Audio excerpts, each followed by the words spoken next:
Nagbadubad ang ilang kumpanya ng langis ng oil price hike ngayong Martes Santo. Yan ang tinutukan ni partner Joan Punsoy. Partner?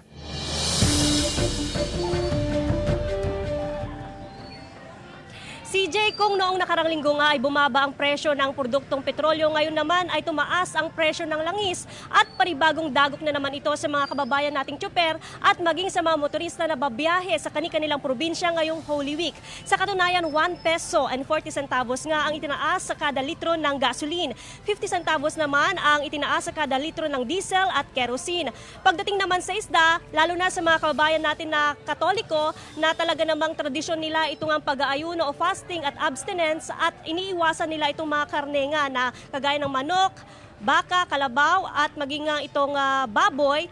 Tumaas ang presyo nga ng isda mga kapuso. Nasa 200 pesos per kilo ang bangus, 120 pesos ang kada kilo ng galunggong, 350 pesos ang kada kilo ng malaga. Ang pingka naman ay nasa 200 hanggang 380 pesos ang kada kilo.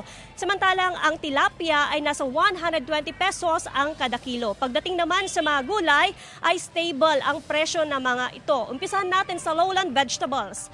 Ang talong ay nasa 40 pesos ang kada kilo, 20 pesos per kilo naman ang kamatis, 50 pesos ang kada kilo ng sitaw, 50 pesos din ang kada kilo ng okra at 40 pesos naman ang kada kilo ng kalabasa.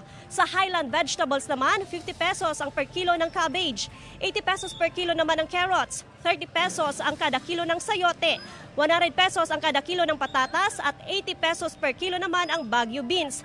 At sa mga kababayan naman natin na nais ngang maghanda ng mga recipe na mayroong karne, lalong-lalo na ngayong long holiday, nasa 190 pesos ang kada kilo ng manok, 350 pesos ang kada kilo ng karne ng baboy, 380 pesos ang kada kilo ng kalabaw at 400 pesos ang kada kilo ng baka. Pero payo rin ng Health Authority CJ, sa anumang potahe na ihahanda, dapat panatilihin na malinis nga itong food preparation nang sa ganun nga ay maiwasan itong anumang klase ng sakit. At dapat eat in moderation.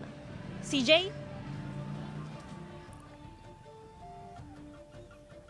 Maraming salamat, partner Joan Punsoy.